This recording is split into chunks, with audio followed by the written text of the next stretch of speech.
Yes, just like you saw in the title and thumbnail, 5 things I hate about dropshipping.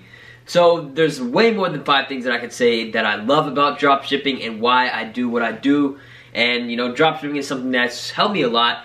And I don't consider myself a professional or a guru or anything like that. A lot of people put that certain name on me just because I make videos about dropshipping and e-commerce overall. So I've been transitioning a little bit less out of dropshipping and more into actually just in-house e-commerce because it's better for customization purposes and stuff like that. So now I'm sort of trying to test products with dropshipping, and then, you know, if the product is good, I can customize it, make it better, and then re-innovate it to sell for a higher price and make a higher margin, and then I won't have to worry about competition. So I'll talk all about these 5 things when we get here on my computer, but I wanted to let you guys know that I'm doing a series here on my YouTube channel where I take a store from nothing to $10,000 in revenue.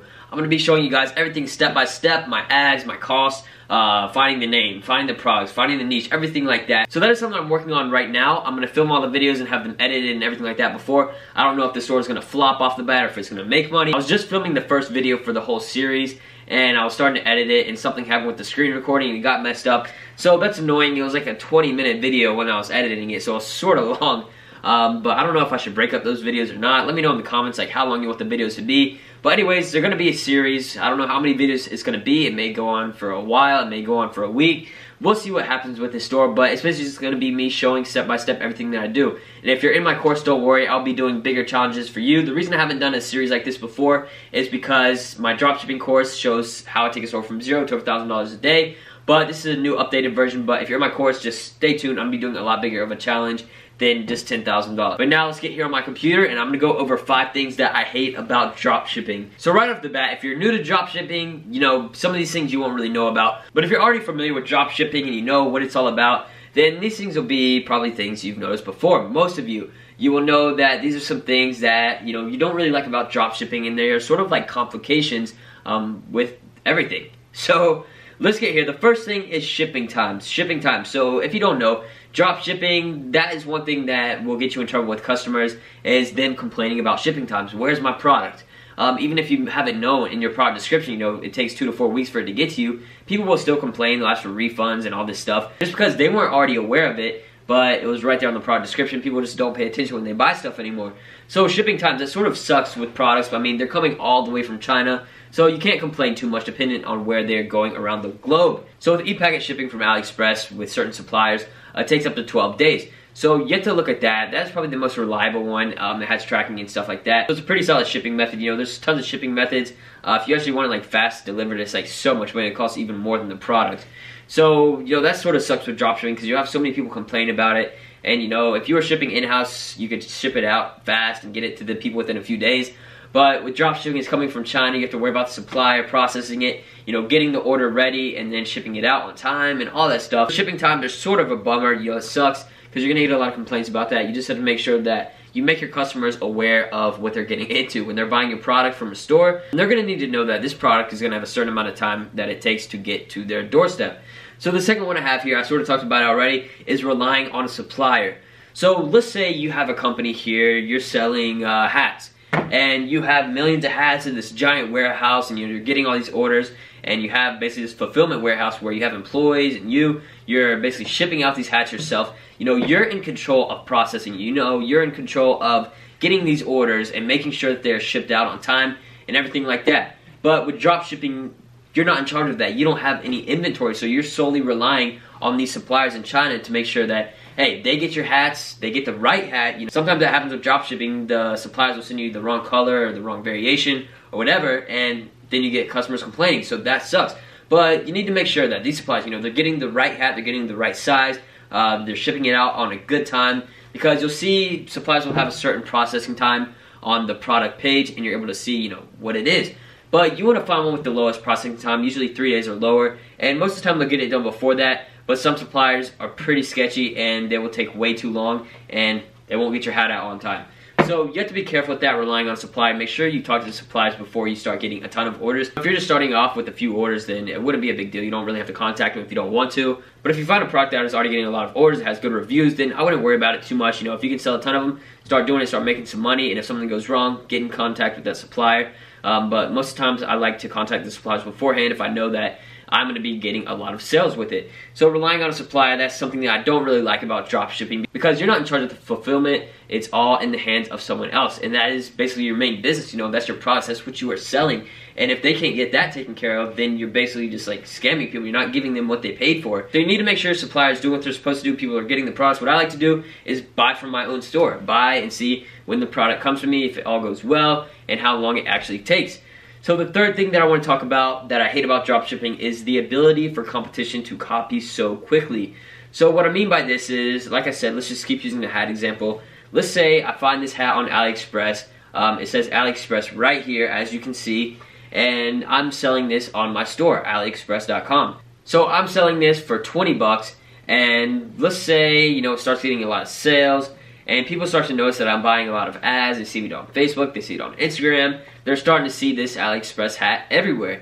And they're like, man, they must be making some money if they're continuing to put all this money into the ad. So if I found this on AliExpress, this AliExpress hat, then these people that are, you know, looking at it, I bet they make a lot of sales with this.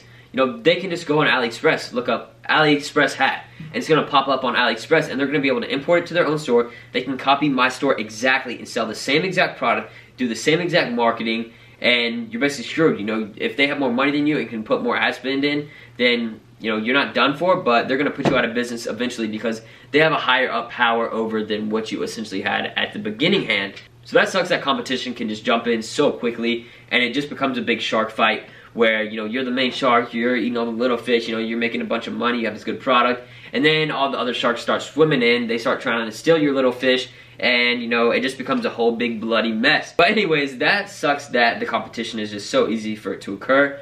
Sometimes you just have to be a little bit discreet and make sure people don't notice. And now the fourth thing that I have is custom branding. So what I mean by custom branding is, let's say, here's this AliExpress hat, but I want it to say Alibaba. Then most of the time, you know, these suppliers aren't going to do it unless you're like pre-ordering 1,000 units or something like that. And they're going to charge you a couple dollars extra, you know, if they have to redo this whole design and print it out on all these hats. Because let's say they already have, you know, in bulk, they already have a few thousand of these made, but you want the ones that say Alibaba instead of AliExpress.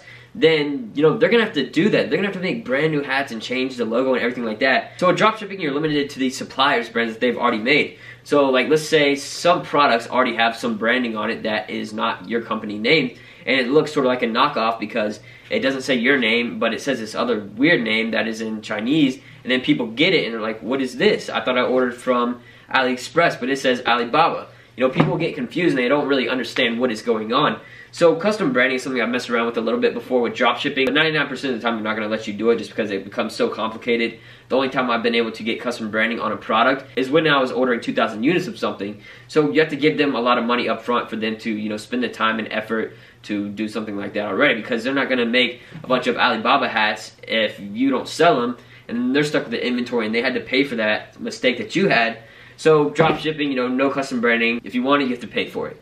So that is just the truth of that. That's why I put an asterisk behind it, is just because of the whole branding thing. It doesn't really relate too much to dropshipping. It's just that I wish it did, but it doesn't.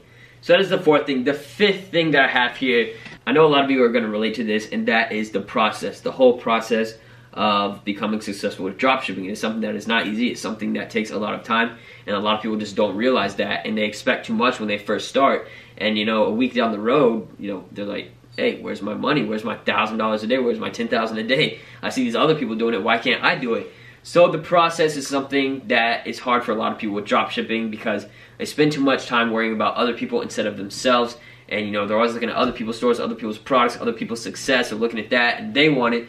But then in the long run, you know, they're spending 10 hours a day looking at other people, and then they're spending 2 hours a day on their own work and on their own stores trying to figure out how they can make money. If you want the full potential of making money online, you have to put in your full potential of yourself. You have to spend as much time as possible, but, you know, be productive. Don't just be busy.